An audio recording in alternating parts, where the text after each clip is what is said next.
And we are live It's on the the Metal best Voice. time, greatest time of the year. Yeah, We got all fancied up again, there it is. and we're definitely going to do the top five tonight. Top We'll see what's number five. one. What's inside the Melissa. nut? Yeah, there we go. Type in that name of the band. Here we go, Alan. Top 10 albums of 2025. What shirt do you have on there? It's like Oh, it's an evil cow, cowhead. evil cowhead. Cowhead. All right, So here we go. Top 10 albums yeah, of let's go. Let's get at her. 2025. I'm going to 2015, 2025. This is part two Yeah, from 5 to 1. we did 10 And to this is the 6, price. This is the price. This is it. as always. Everybody, As always, touch the walnut, touch the nut. Inside here is number one. touch the nut.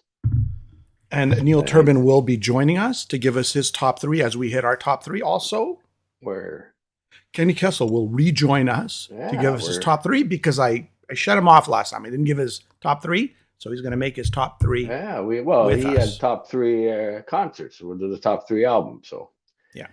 all right, Castle Rat. Castle Rat. Yeah. That's the name of the band. Melissa, we were able to check out her picks. That was great picks. Yeah. Very unique, man. The Seven Sisters and very unique sounding. All right, let's get to it, man. Let's get the top five happening. Okay, let's go to number 5. All right. This might turn a few heads. Well, But if they've been watching the show and they know Jimmy, they won't be surprised by this pick. So. But boom, Ghost, Skeletor. There you have it. Coming in at number 5. I'll let you talk to this first. Let you speak to this first. Skeletor. Okay, sure. Hey, are these guys, I'll throw it out there to everybody watching. Are these guys the biggest band in metal right now? It just seems to be. Next to Metallica and Iron Maiden, maybe. Oh, but Metallica, what they've done lately? Play stadiums.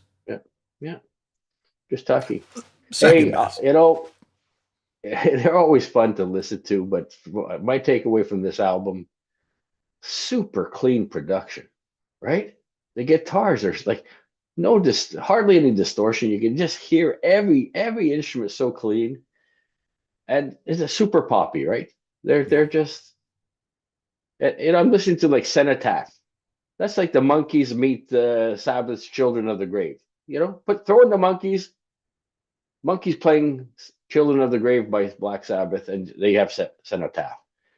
I mean, they're just, Ghost might be your guilty pleasure, like Eclipse is mine. Eclipse is just so damn, you can't sit still listen to Eclipse. They're just so groovy and so upbeat.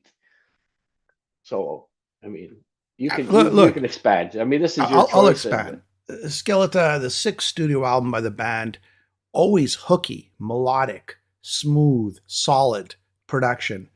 80s style glam rock, arena rock. I think it's arena rock. That's what it is. These guys play arenas. That's how big they've got. We've sort of followed this band from its early beginnings as this cult, sort of Blue Oyster cult-ish band to what they are today. It's a massive universe. Huge. I don't think there's a bad track on this album. It's toe tapping, quick in and out, 2, 3, 4 minutes. Boom, boom. You're in, you're out.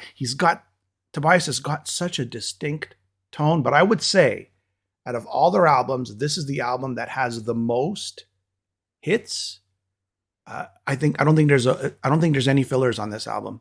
And you know what? If you love this band or if you don't like them, you cannot say these guys have not made so many inroads in the metal world, hard rock world, rock world. These guys are playing arenas.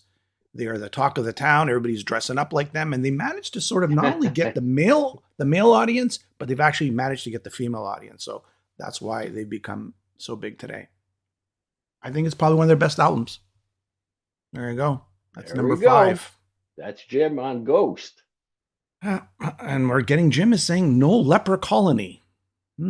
Okay. He's also saying Dragon's Claw. He's throwing him out there. Well, he's throwing him out there. All right, let's go to number 4. Number 4. Here we are. Boop, boop, boop, boop, boop. Coming in at number 4. This is one of yours, Alan. Yeah, I enjoy this album. Hughes. Yeah, Glenn Hughes, Chosen, was released in September 5th. We were lucky enough to interview Glenn. I mean, this is a companion piece to the equally strong predecessor, 2016's Resonate. And I mean, this is, Glenn spoke to us a little bit about it. He did other interviews where this is possibly his last heavy rock release. He's kind of been there, done that. But the voice of rock, what a way to go out if that's the case, right? What a way to finish off this type of music in his career. And that's what I took away. The more I listened to it, I feel that this album encapsulates his entire career. Voice in My Head and Chosen, that hints a little bit of it is his work in Dead Daisies. Hot Damn Thing reminds us of California Breed. Into the Fade, reminiscence of Black Country Communion's One Last Stand. Yep. Come and Go could be Voodoo Hill. And In the Golden, The Lost Parade. If you told me those are leftover songs from like the Depth sessions with Iommi or other recordings with Iommi, I'd believe you. So it's kind of and plus the musicianships, right? He's been recording and touring with these guys. It's a super cohesive unit.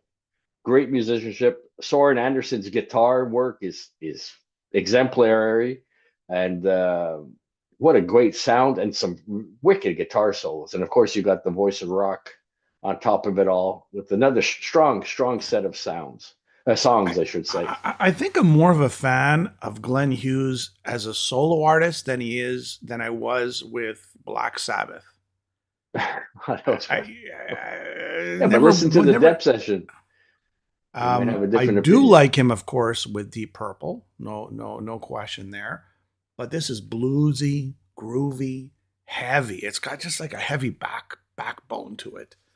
Short, to the point tracks, rich, powerful, and just packed with emotion. But as well, it could be a hard rock album. It could be a heavy metal album. It could be a rock album, right? It's just, and his voice never gives up, right? No. Yeah, I know he's in the studio, but listen to him live. You could go on any YouTube channel and he's just still got it. He's still got that range, the depth. He's just got everything, man. It started off a little rough, but we had a great interview with Glenn. Yeah. He was by his pool, right? There's some controversy if it should be a video or just a recording, but we worked that out and it turned out to be a fantastic interview. And we enjoyed speaking to him. Great album. Came in later in the year, September 5th. I don't know if a lot of people will say this is a heavy metal album or a hard rock album, but it kind of fits somewhere in the middle there. Pedigree, man. Glenn Hughes. Yeah. All right. Comments. Jim Harrison is saying it's a catchy album. He's referring to Ghost. And DEFCON 60 says Tobias ruins that band. Isn't he the band? I don't know. Okay, so let's say we remove Tobias. Who would be singing then? Like, I don't know how he ruins it. I don't know. I think Tobias's voice is great. I think Glenn Hughes's voice is great. I think they're both very distinct in their tone. All right.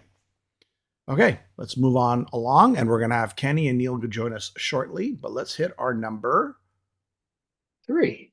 Number 3. Okay, here we go. Number 3.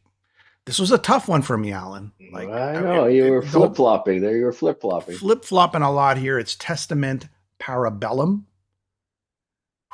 Man, oh man. This album encompasses everything that is heavy metal from the early 80s to today. Death vocals, aggressive vocals, melodic, a little bit of the ballad, I wouldn't say hair metal. You lost me at Testament melodic. You lost me. That's because you didn't pay attention. That's why. I don't know what to say about. KK is on standby. We'll get him in a sec. Shadow People has got that groove. Room 117, that's that classic metal sound. Meant to Be is that big ballad. It could have been a Metallica ballad.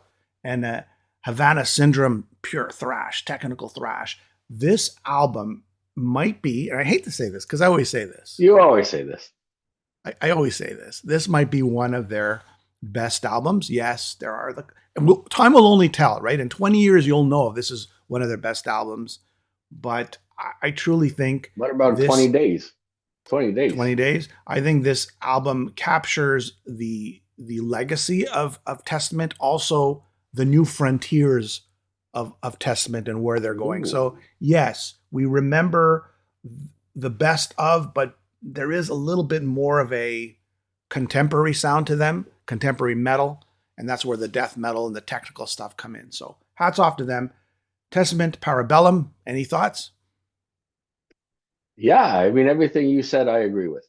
Okay, perfect. I know you didn't want it on the list, but No, I didn't say it's anything on my about list. it. It's just, no, I never said it. Okay, Just they're they're not particularly my cup of tea. That's all. But yeah. I've listened. Every time they released an album, I think you've put it on your top 10. So they're a great band that's been doing it forever. And here's Yes. proof that they do it well because you've added to your list yet again. And here we have Kenny. We have Kenny. Here's KK. Kenny. Hello, everybody. Here's Happy Kenny. Wednesday. Kenny. Here's Kenny. Welcome back, Kenny. It's always a pleasure. How you doing, Alan? Good to see All you. right. We got to Right. check out a few of Melissa's picks since we last spoke, and they were thoroughly enjoyable. I checked out the what was that? The sisters, seven Yeah, sisters. Seven sisters and Check two that out. That brothers. was pretty good.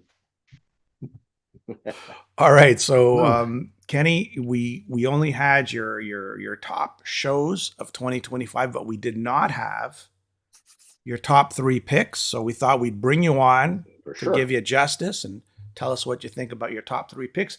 We don't want them all in one shot. Me and Al have gone through 5 and 4. We've done our third. Okay, So you let's guys hear- did 5 let's and hear- 4 already? Yeah. Okay. We did Let's 5 and listen to 4, your and we third. did third, and we did 3 because we were sort of like we said, might as So well I'm bring up you to on. 3. You're up to 3. Yeah. Give us your 3, please. My third is. Hold on, let me get the graphics ready here. Hold on. Ready? Hold on. Here it comes. Hold on. Actually, I don't have the graphics, so let's I just. love Oh it. no, I do have it. Here it Kenny's is. got the graphics. I got it. Boom. There it is. Go ahead. All Yeah. right. My Great third pick. is The Revenge of Alice Cooper, the first time since 1973, a full album with the original members. Well, I think Glenn Buxton they got some guitar solos in there from him. He's on one of the- which was very good. This part of this was recorded 20 minutes away from here in Stamford, Connecticut at the Carriage House. So, Wow, that's a really nice little cool. studio near Dennis Dunaway's house, and I know that he likes to record his parts there. All right. But what That's a a good great. album. If you want some dirty old classic hard rock, this is it. Goes right back to where they left off. I was very happy with it. The only thing I was odd, I saw him over the summer and I just thought it was odd. Dennis was with them. They could have played a song or two. But he sticks to the routine with the tour set list. So but what a good album. We welcome Neil Turbin. Hey, what's Welcome, up, Neil, guys? to the show. Hey, Kenny. All right. Hey, Hey, Neil. Alan. Hey, Hey. Neil. Nice to I got see you. this on for you, brother. Right on, man. I know that neighborhood. Guys, so just so everybody knows, me and Alan did our 5th pick, which was Ghost Skeleta. I think that's how you pronounce it. We did our 4th pick on the top 10. That was Glenn Hughes' Chosen, which I know, Neil, you're a big fan of. We did our 3rd pick was Testament Parabellum. Kenny gave us his 3rd pick, which was Alice Cooper. And by the way, Kenny, I was flipping back and forth if I was going to pick Alice Cooper because I thought I remember you're we right. were talking. It is a good album. I mean, Kenny, anybody that knows me knows I'm a huge Alice Cooper fan. I got a shrine here just dedicated to Alice Cooper. Like you said, it's got that 70s feel. And what I always loved about Alice Cooper is his sense of humor. It's tongue in cheek, the whole Yeah, album. and you got that coming through on this album. And that's, I just adore the man. I adore this band. And that album is a great pick. I'm glad I made the top 10. All right. Neil, I don't know if you had a chance to listen to Alice Cooper's new album or not. I really liked the one even before. Alice is, just on a roll with, Alice Cooper, he's certainly not only the iconic guy everyone thinks he is, but he's, legitimately so. I mean, the guy that was hanging out with John Lennon and, all of that celebrity, level stuff. And also just his songwriting is carried forward, it's, it's very easy for a songwriter, and I'll mention a name that it'll throw everybody off, but the point is, it's like AC/DC. You got your background there, Alan. So it's like to have a consistent album and songwriting, like Back in Black or Highway to Hell. Once you've even TNT, once High Voltage and all those albums, Power Age. I mean, once you've done albums like that, it's like, how do you step up to the plate? And then AC/DC does Thunderstruck. So that's a song or an album that could be on par with the others, you know? And when you have, And then they did blow up your video. when you have a body of work that's so, you know, like Led Zeppelin, you have so many albums and songs, it's Yes, really yeah, hard yeah. to live up to, you know, Led Zeppelin 4. You know, it's hard to live up to that level. So I think, you know, Alice Cooper, he's had a lot of albums, and to come back with, you know, this album with his original band and also the previous one, which I thought was phenomenal songwriting. I mean, I thought that to take it to that level, it really, it's looking inside, not just looking outside, and really, you know, pulling yourself up by the bootstraps, and really, you know, just bringing a spirit of excellence. And certainly Kenny's on point with Alice Cooper, because that's, you know, yeah, his songwriting is right there. Yeah, absolutely. All right, Neil, let's get to that brings us Neil's number that three. brings us to your number 3. Yeah. Okay, well, my approach is slightly different than the typical metalhead music journalist, album reviewer person. You know, I think from my standpoint, you know, it's very easy to fall into the formulaic perception of what's familiar, what's comfortable. So I go with what's not comfortable, with what's the uncomfortable truth versus a convenient truth. So to me, you know, it's obvious that you could pick, you know, the typical bands that are known by everybody, and they're, you know, what's the next Judas Priest album? I'm going to put it right on the top 10. You know, I love Judas Priest, but I'm just saying, if they do something exceptional, then they deserve to be there. But if it's like bland compared to other albums, it's, I don't know. For me, I like to look at some new things and to understand what the competition is, and it's hard to, you know, really know hundreds or thousands of albums. And there's a lot of new bands out there, a lot of bands that are not so new that you don't know of. Mm-hmm. So I kind of took it upon myself to dig into that. So one of the bands, my number 3, is a band from Germany, and they're called Blitzen. Blitzen. And they have an album called Metal Electric. Yep. So that's number 3 for me. And I thought that they're embracing the spirit of old school and really the spirit of heavy metal. And to me, that is so much more interesting to me than hearing, you know, the formula again and again, you know, the same song ripped apart, put back together. You know, bands that do it the right way, that really execute it well. Saxon, you know, that's a band that really can deliver new songs, and it's like, wow, you know, you got something to look forward to. So with that thought in mind, you know, I'm not comparing these guys to Saxon, but I think there's some amazing music in there, you know, just the whole approach and the enthusiasm, the energy. Yeah. When I listened to them, Neil, at one point they reminded me of an old German band from the 80s. They were called Brain Fever. Like, there was just a part of just a small snippet of one song. I'm like, oh my gosh. Brain Fever. Like you said, it's really got that 80s feel to it for sure. It does. I agree with Alan, what he said. You know, not that it's Brain Fever, but it's got that 80s sort of sound. I mean, it could have been recorded in the 80s, right? That's how I feel. It could have been done then. Yeah. Good pick, Neil. Thank you. All right. We're going to go down to number... Let sorry. Neil do his let Neil do number 2. His number. Okay, 2. Number two. Go ahead, Neil. Go ahead. Okay, so there's another band from Germany, believe it or not. It just happens to be geographically where we're finding some of these bands now. I mean, they're all over the world. It doesn't necessarily have to be Europe. But yeah, there's some great music coming out of Germany, great metal bands, and they keep the old school tradition, you know, alive. They have festivals. They have a lot of fans that really embrace that still. And to me, you know, I respect that. I think it's, you know, they go outside the box, you know, of what the realm is that's typical. So I think this band is pretty well known in those circles. And this is not their first album. I mean, they have a career of albums behind them. Mm-hmm. But this is a band called Wings of Steel, and Winds of Time is their album for 2025. And, you know, pretty epic song as well. But that band really is, you know, super polished, you know, super solid, you know, and definitely should be up there in the ranks of, you know, the names like Udo and and Queensryche and Accept and Saxon and those kind of bands. I mean, this is a band that is obviously playing these festivals. They're out there touring, but I think the caliber of songwriting and musicianship is certainly right in that area. And I think Alan would probably appreciate this band quite a bit, because I know he's a fan also of the progressive and the power metal, but also it's that vocal style that's maybe leaning more towards the Ed Guy or the Queensryche kind of vocal. It's less of my kind of direction, but it's more so that. But I think the singer's great. I think the band's great. It just jives really well, the synergy, and it's certainly got the range. It's no Cookie Monsters. There's no Sesame Street music metal. The full package, Neil. You're right. I listened to them, and they got everything that. And again, I'm feeling a little 80s vibe to this as well. So a great pick. Yeah, I agree. Kenny? Hopefully I'm not 80s biased, Rich Cantino turned me on to them. Okay, good. He definitely did. He's up on all the new bands. So you heard about them. He's dropping these names, yeah. Yeah, I see their name being flopped around. Kenny, you heard of them? Yes, definitely. Yeah. They're making waves.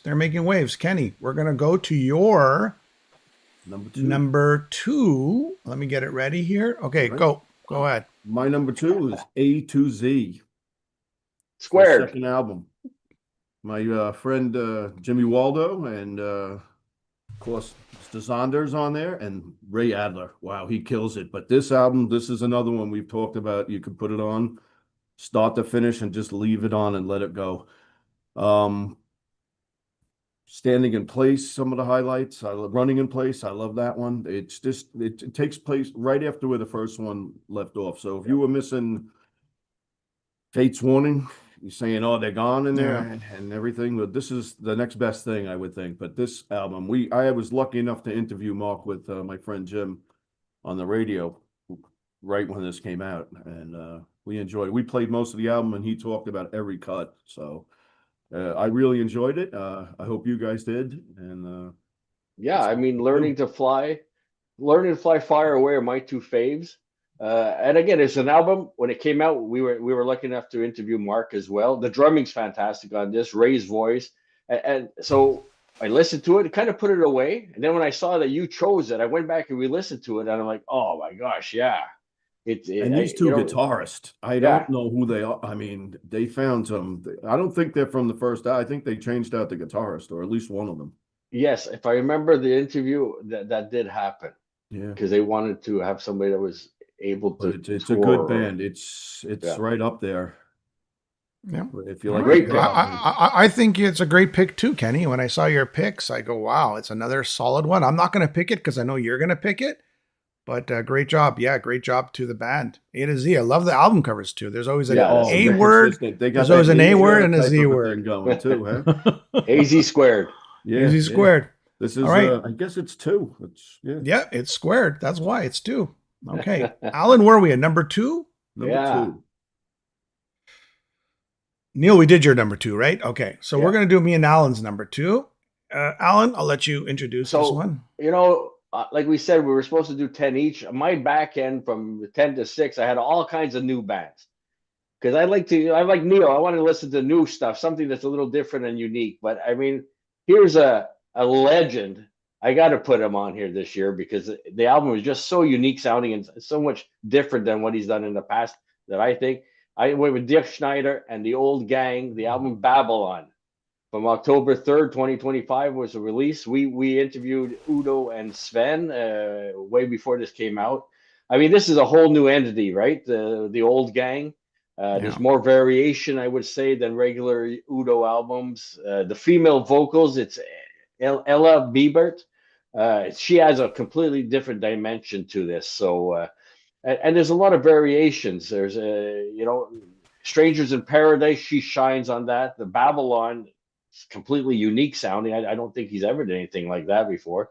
Blindfold's much more melodic. There's little less military chants in the choruses. It's more melodic, I would say.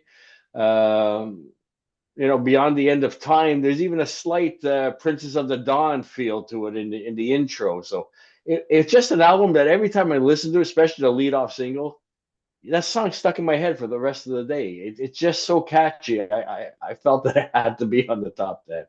You know what's amazing about Udo? Like right when you think he can't do another great album, he comes out with another great album. To Neil's point at the beginning, it's a guy and a band and a group of people who just keep out cranking quality music. And a lot of people say, "Oh, it's generic," but this one isn't generic, Alan. And to your point, he's branching out into sort of different areas. Yes, it's metal. Yes, there are the traditional riffs, but with adding the female vocals to it.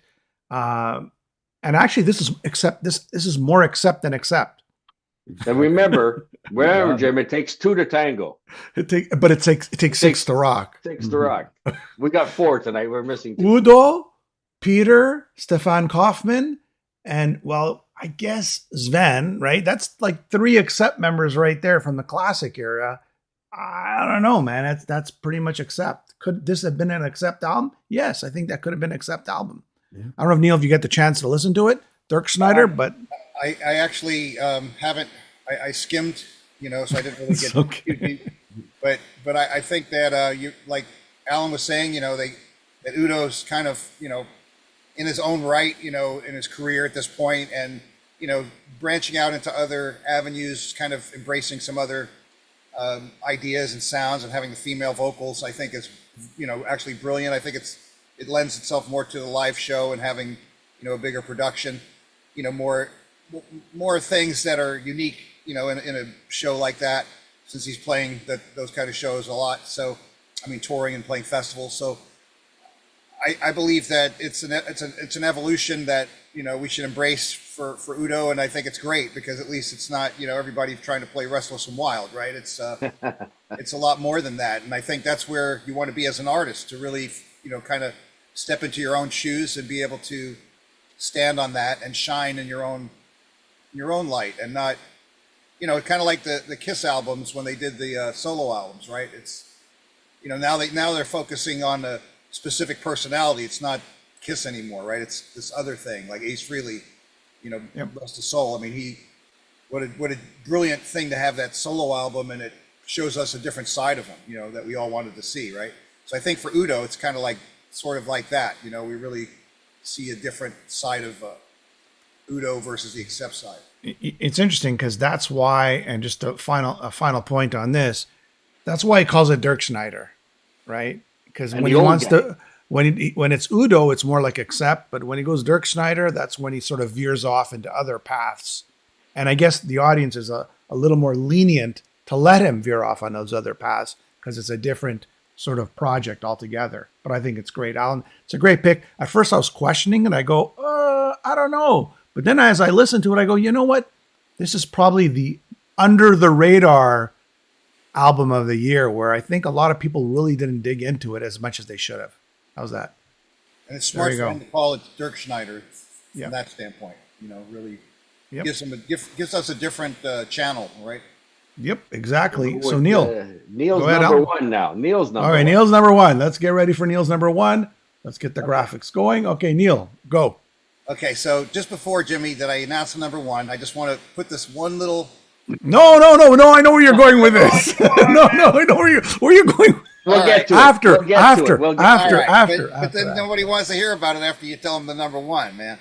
So. Clickbait. Yeah. So number one for me.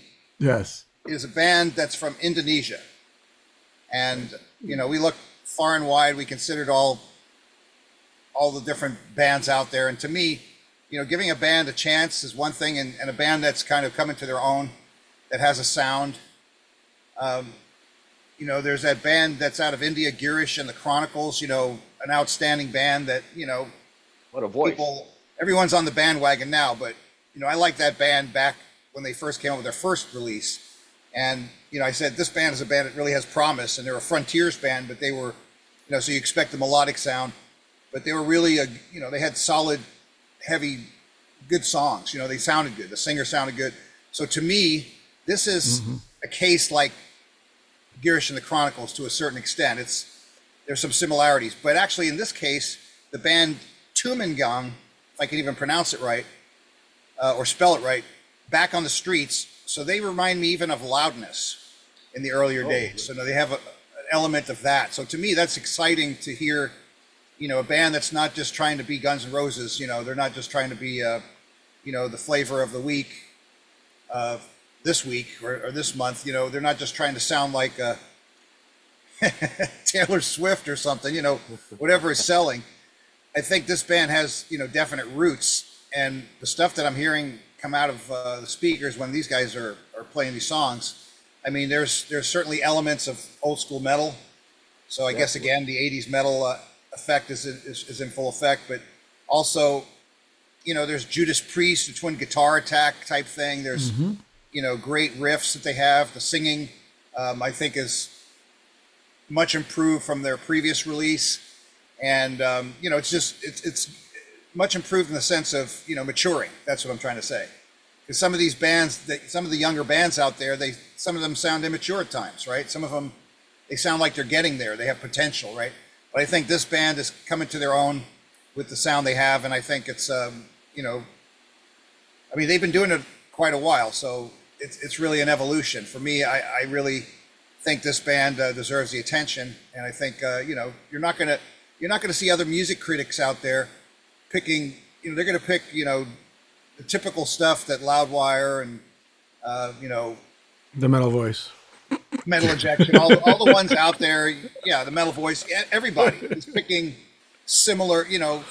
And then some of the publications or what have you, websites, what they're doing is they're picking the same death metal bands. It's like, how many times can you pick Sleep Token and, but that's what you like. I mean, it's a biased choice if you're listening only to death metal vocals and that's what you're picking. I mean, I do like bands like Blood Incantation that have, great music, but it's the Cookie Monster that just, once it goes to Sesame Street, I could have just. This is definitely old school, Neil. You definitely have three bands that are old school. I love the song "Living on the Edge" and "Deja Vu" are my two favorites off this album. Yeah, I enjoyed it too. I kind of went through it very quickly, and I go, it's a really good album. It's and fun that to album listen cover. to. Yeah. What's up with that album cover? Yeah, look, it's so cool. It's got some sort of. It reminds me of. I don't know what it reminds me of. Sounds like an Indonesian Judas Priest folktale ghost. Back on the Streets is the album, and it's pronounced Tumangung. Tumangung? How do you pronounce it, Neil? Tumangung? Probably. You probably did a great job. I don't know. I'm just guessing here. You've got the French and the English. So Tumangung. Tumangung. So they're from Indonesia, correct? I think me and Kenny got the New York pronunciation. New York. Yo, Tumangung. Tumangung, man. Yo. Oh, Adrian. Yo, Tumangung. Okay. Right. Here we go, guys. Jim, this is a first, eh? Kenny, you and I had the same number one. Not the nut is here. The nut is here. Here's the nut. Inside the nut contains the top album of 2025. And the funny thing is, it was a tie between me, Alan, and Kenny. So I figured, okay, we might as well just share it all together. Awesome. Neil, you want to guess? I never got to see the inside of the walnut because it didn't happen. I didn't let you. But we got to hang out. No, I'm not. We got to hang out. It was okay. It was all right. We got to hang out in Montreal, so that was really cool. Right. We had a great time. Fantastic. Okay, here he goes. All right. So I think what's the protocol, Alan? I have to do this, rub it 3 times, then open it. I don't. Just open it. You sure it's not? I think when we used to do the show together, we had the protocol. 3 seconds this, you hand it off to me, I rub it, then I'd open it, and then I'd show the world. But since you're not here, we'll pretend. Alan, okay. So you're handing it off to me? Handing it off to me? Oh, thank you, Alan. So let me open it up. See what's inside. Whoa, I can't believe it. Wow. And there you have it.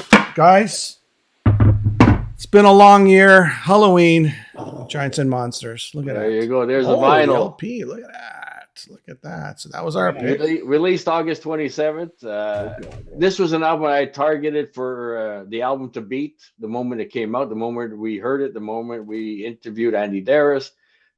This is that strong of an album. Every song is strong. You can't say that, you have the catchiness of A Little Is a Little Too Much, and This Is Tokyo and Under the Moonlight, to the Judas Priest feel of We Can Be Gods, the spirituality of Into the Sun, the speed of Universe, Gravity for Hearts, and the grandiosity of the closer, Majestic. I mean, I love the combination of the vocals. Ty Hansen sounds fantastic on this as well. The overall song variation, the breaks in each song, you got acoustic guitars, you got drums all over the place. And this is one band, as we did their whole discography on one show, this band never disappoints as far as I'm concerned. Not at all. I agree. Definitely Kenny? not since they came back, right? With the three-singer lineup, if you will. Yeah. Kenny, what does this album mean to you? This took me out of a dark place this summer when it came out. It was a very good thing to have, when I heard it. Of course, it was the first single, right? Was a little too much. And I was in a really bad place in the beginning of the summer and going through the shoulder surgery and everything else, the health and all the other stuff in the family. And then boom, this pulled me out at the end of August. It really did. I was so happy. But like Alan's rule, I go by what I listen to the most. And this was probably it. This and the A to Z. It was a toss-up. The A to Z and this were neck and neck. They both made me feel very good in some dark times, but it's good. It'll lift you right up, especially something like Universe or, like you said, the last track. Oh, Yeah, I love it. I love when they do these long last tracks. So they have two epic songs on this too. Yeah. Majestic. You know what I love about this album? I think because Andy Darris really shines on this one. He's got all the catchy, melodic songs. I never minded him. No. He kind of gets a bad rap sometimes because, let's face it, Michael Kiske is a force to be reckoned with. But right. I think Andy Darris shines on this album. I think this is his album. Even though shines on every album. He shines on every album. Okay, I agree, Al. He's a little is a little too much. This is Tokyo, Majestic, a Universe, Hand of God. Man, song after song. I love how the vocals kind of flow in and out together. Yeah, right? For sure. Because Darris said that every vocalist sang every song. And then in the sort of mixing process, they kind of picked the best takes for the best vocalist and they kind of put it all together. There's lots of times on the album, all three are singing. Yeah. You can hear all three singing. Yeah. They kind of complement each other, like Melissa said about the Kotz and Smith album. These guys have that same flow going. It's a good mix. It's a bright album. Bright. It's bright. It's not dark. You feel happy. It lifts you up. And to Kenny's point, brings you out of dark times. I'm not sure, Neil, if you had a chance to check it out, but this is what they call what you're speaking of when they select the certain vocal track.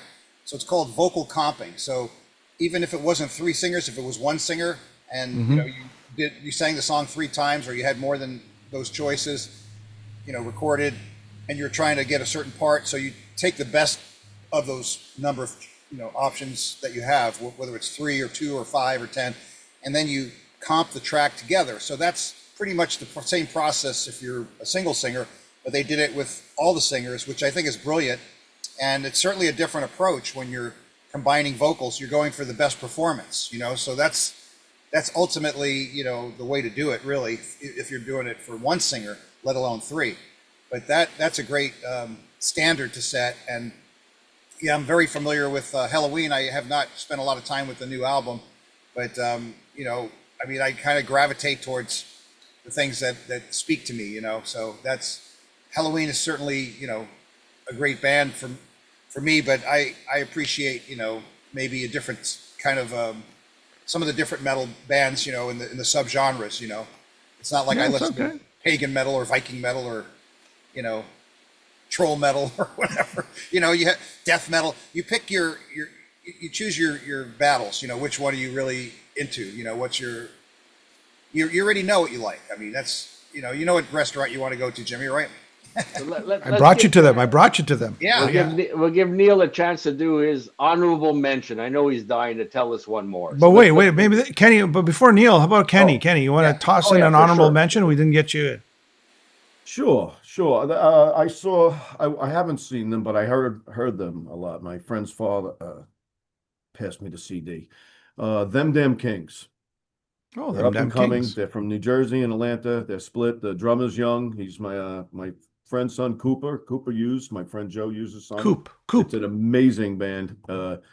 He's up and coming. He's the new Sam Wall. He's going to be Jimmy knows okay. Sam Wall. He's friends with Sam Wall. I'll tell you, they're from the same camp. So he has a bright future ahead. And this album he's on, it's excellent. Straight Nice to plug. I don't have it on. All right. Now the big click and bait by Neil Turbin. Yes, it's at the end.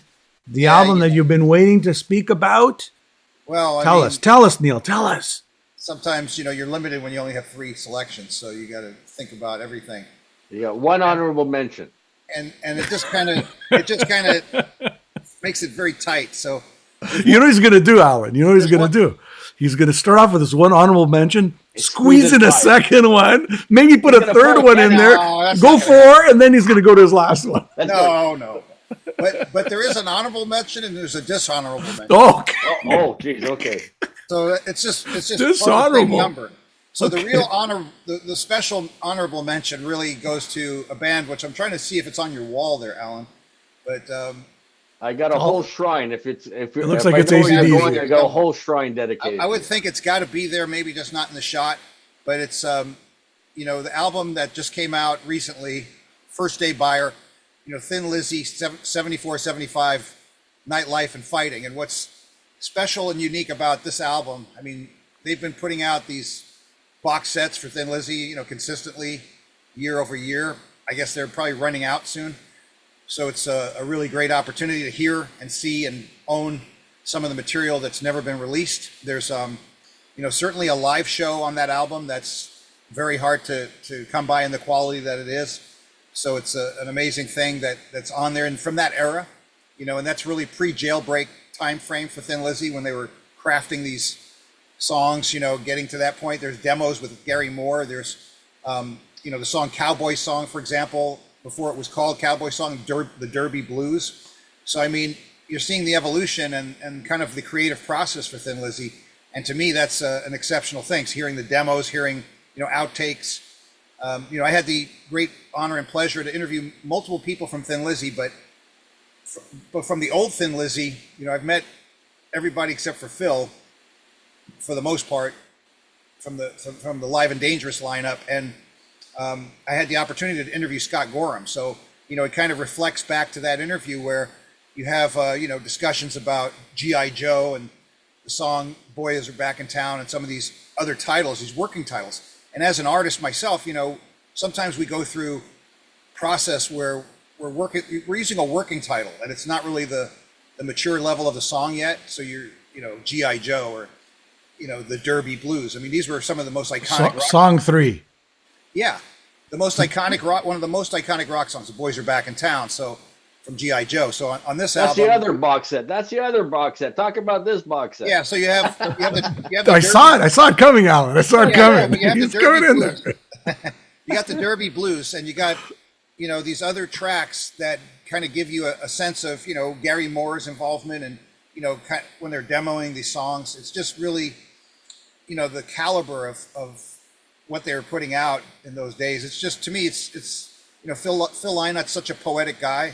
He has a book of poetry that he put out a long time ago, and he just has the level of songwriting and the level of quality that it is. Much to Kenny's point about Alice Cooper. Just having something that's iconic that just delivers on a level. I mean, no one can touch Thin Lizzy, in my opinion. It's just one of those bands. Like, I think every year you've put Thin Lizzy as your honorable mention. Well, sorry, but I keep. No, it's okay. I do the same I'm thing. not complaining. I do the same thing. Check out, the box set 74, 75, and the dishonorable mention is a hot button. Okay, this one is a danger button. Ooh. So why is it that? Because we're talking about one of the worst things to happen to humanity, not the best. It's great if they use it to help humanity, but that's not the intention here. Oh, I know where you're going with this. It's called AI, right? And it's but there's a band. I mean, it's amazing that there's already bands out there that are not bands, but these are AI bands, and they're competing for the same parking spot, for the same music space. So the sad part is people are going to gravitate to that. People are going, I mean, when you hear this album and just check it out, just to get an idea, it's like the bastard child of Lou Gramm, Jolyn Turner, and Brian Howe on vocals. If you can imagine those three voices blended into one, well, this is not a singer that sounds like them. This is a singer that is them. It is them because it's AI, and they took those actual voices. It's a band called Velvet Laze, L-A-Z-E. Yeah. And Enough said. it's bizarre because it's like, you know, you hear these sounds and it kind of catches your ear. It's familiar, but they're using algorithms and they're using non-humans and they're programming. This is corporate formulaic. I mean, it's using formulas and it's calculating algorithms and it's spitting out the stuff with the vocals.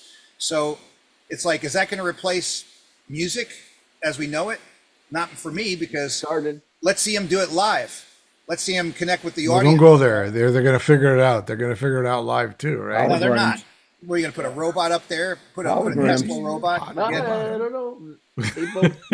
Yeah, it's going to All get right. sold. There you go. It's going to connect with the people. I don't think so. Next year, Neil Turbin's top 10 AI dishonorable mentions. That's right. All right, so I have one honorable Stealing mention from everybody. That's what it's doing. I was hoping it would make the top 10. It's Amorphous Borderland. Came out in September 26th. It's my first listening experience. And there's something so captivating me about this album. I can't explain it. And that's what I want to throw out before we leave. Fans of Amorphous, how do you rate this album in their catalog? Because this is like I said, my first listening experience. And I thought this was a great listen. I thoroughly enjoyed this album. Yeah. Well, I actually, Alan, I did listen to it, and I've listened to their music in the past. It's kind of where the 2000s were when they started doing death metal and clean, right? Sort of where Opeth sort of came in to that world where it's not only death, but it's musical and it's orchestrated in some parts, and there's death and there's clean and there's death and there's clean. But I think it's a good album. I agree. I think it's a very good album. If I'm not going to get so anti-Cookie Monster, it is a good album. Yeah. There we go. And that's it. Guys, I'll just show the walnut one last time. 2025. As I put it away until 2026. Neil Turbin, it's always a pleasure. Thank you. Kenny, always a pleasure. Thank you, Neil, on the West Coast. Thank you, Neil. Thank you, guys. It's okay, no problem. Kenny, then Great Neil, to you'll see see you, us in Kenny, 2026. Alan, Jimmy, thank you guys. Happy holidays. Be good, guys. All right, I got to go shovel. right. I got to go shovel. Don't Take forget care, to guys. buy the Thin Lizzy box set because it's really rocks, and the Helloween album, I'm ordering it. The and moment we hang Dirkschneider up, and everyone else. All right, guys.